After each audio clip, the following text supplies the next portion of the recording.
What's going on, everybody? Sacktown Pete back at it again. Thank you guys so much for tuning in. The Sacramento Kings lost a game that they should have never lost, but hey, that's the NBA. Final score from Utah tonight: the Kings 120, the Jazz 128. This was a weird game. No Laurie Markkinen, no Colin Sexton, no Jordan Clarkson, and the Jazz put it on the Kings. I mean, they came out swinging. They dropped 40 points in the first quarter, and the Kings only scored 19. And the Kings made a run in the second half. They got back in this game. I knew they were going to make a run. I think we all saw the run coming because there is no lead safe. I mean, the Kings were down by as many as 25 points in this game. Knowing that those three players that I mentioned were out, and you're down 25 points to this team, and this is no disrespect to the Utah Jazz team, very disappointing effort in the first half from the Kings, defensively too, especially in the first quarter. You cannot allow 40-point quarter to this team missing their core players. Um, the Kings managed to get back in this game. They took the lead as well in the third quarter, fourth quarter. Keegan Murray was lights out. Big reason why they came back in the game was Keegan Murray shooting, and even Harrison Barnes brought him back. And they just couldn't hang on in the fourth. I'm more disappointed in the fact that they failed to get defensive stops against players that had career nights. I mean, very, very disappointing. 30 for the Jazz. He put up freaking 27 points, and he was 6 to 10 from downtown. Kelly Olynyk, nearly was a walking triple double tonight, and Walker Kessler. I've never seen Domas get outplayed and outmuscled tonight, on night in, night out. But boy, Domantas Sabonis struggled tonight. He struggled tonight, and he just got outclassed against Walker Kessler, should I say. And let's talk about the numbers with the starting five. And speaking of Sabonis, he was named the Western Conference Player of the Week again, back-to-back weeks. Led the Kings to a 3-1 record for this past week. And Domas tonight got his double-double. He was actually nearing a triple-double. 38 minutes tonight for Domas. He had 11 points, 12 rebounds, 9 assists, but he was only 4 of 11. Got to be better. Got to be better, Domas. And I think it's really rare to criticize, Domas because he was pretty not himself tonight, knowing that he put those numbers up. But it just wasn't a typical Domantas Sabonis game, and that's perfectly fine. These nights like this tonight are due for our star players. And Domas, he got outplayed. There's no mistake about it. He got outplayed, but it's perfectly fine. He's going to be okay moving forward. De'Aaron Fox did all he can tonight, man. He had 36 minutes. He had 37 points, 4 boards, 7 dimes. 6 and 9 from downtown. I like that number there. But he was a big part of who brought them back and gave him the lead. But it just got down to getting defensive stops. And the Utah Jazz guards lit us up tonight, man. You got to give them credit where it's due. They lit us up.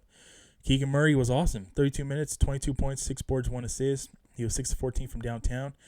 I'm ready to see Keegan Murray shoot the lights out in the playoffs. I'm ready to see him go off in the playoffs, man. A thing of beauty in the third quarter, him just catching and shooting.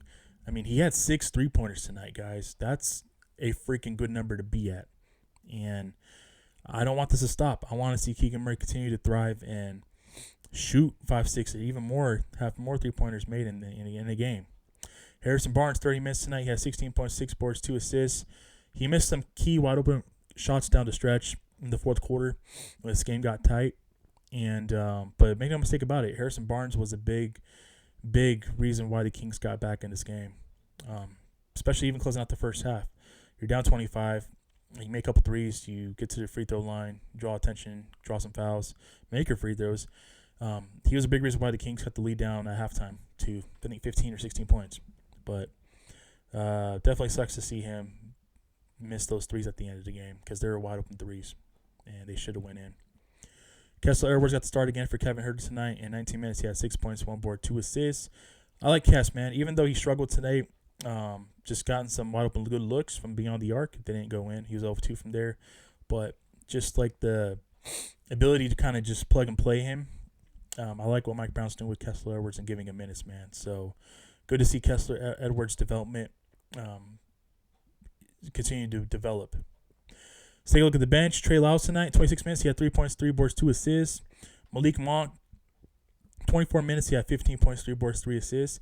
Davion Mitchell in 14 minutes. He had 2 points, 4 rebounds, 2 assists. Chimezi Metu in 10 minutes. He had 4 points, 4 boards, 0 assists. Terrence Davis got 5 minutes tonight. 1 point, 0 rebounds, 0 assists. Keon Ellis got some minutes tonight.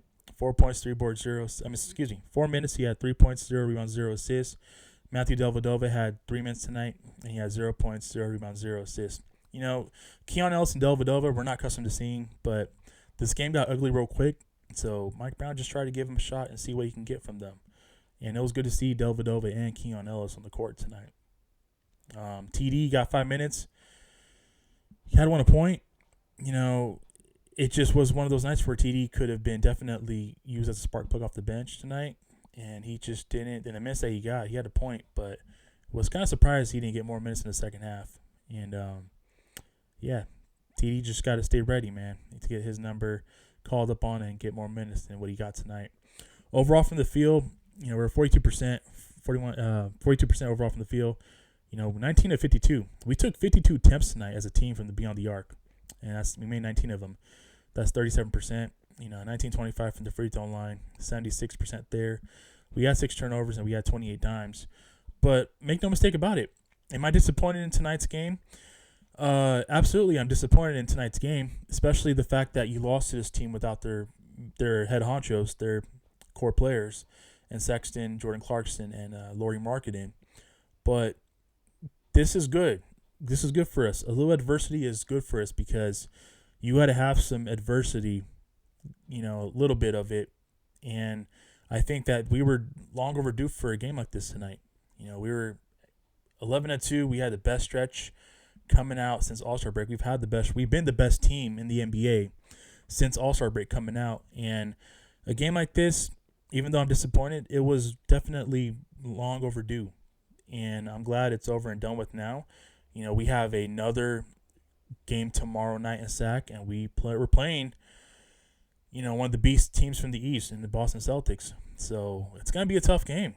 You know, it's a tough game. A part of me was hoping that this game would be a blowout tonight and a win for the Kings, so that way they can rest Fox and Sabonis and some of their starters so they can get ready for tomorrow's game. But this is the NBA. There shouldn't be no excuses of tired legs tomorrow or the travel time and whatnot. You know, you lose to this young team in Utah tonight, and you come back home on a homestand and you play the Celtics tomorrow night. So you got to figure out a way to make some adjustments defensively. You know, the emphasis offensively, I'm not worried about the offense at all. Yes, it was shitty to see the offense be in a 5-minute drought in the first quarter and knowing that you only scored 19 points. But the fact that defense has always been the calling card. You gave up 40 freaking points in the first quarter. You cannot do that. You cannot do that, man. You got to improve the defense. You got to be better defensively. I'm not even tripping. I'm not even worried about the offense. But even down the stretch in tonight's game, you failed to get defensive stops off of switches and mismatches, and you're running out shooters and you're closing out on them, and you got to stay on them. Even if they switch off in the pick and roll, stay on them. You cannot go chasing and 50-50 ball, just having them trying to hit or miss the shots. They made their shots down the stretch. That was the game, and we didn't. And we didn't get stops defensively. So with that being said, I'm looking forward to tomorrow's game because tomorrow is a game that you should get up for because you're playing a very good Boston Celtics team. And make no mistake about it, we will see this Utah Jazz team again later on over the weekend and Saturday in Sacramento. So I expect this game, it's over and done with now, but I expect us to play a lot better on Saturday night when we play this Utah Jazz team again. And that game could potentially be a playoff clinching game. We'll see how the rest of the teams around the Kings do throughout this week, but that could be a potential playoff clinching game if you're Sacramento. And you want to make sure you clinch that night because you have an opportunity to officially clinch a playoff spot. You got to make sure you got to come out and take care of business in front of your home faithful fans that have been supporting you from day one. So looking forward to that. Let me know your guys' thoughts on tonight's game. I really do appreciate you guys tuning in. Thank you guys so much. It means a lot to me. And I will catch you guys in tomorrow's video. Tomorrow's a big game. we got to come out. We got to bounce back. So I am looking forward to seeing how the Sacramento Kings team plays tomorrow night at home against the Boston Celtics. I will see you guys in the next video. Peace.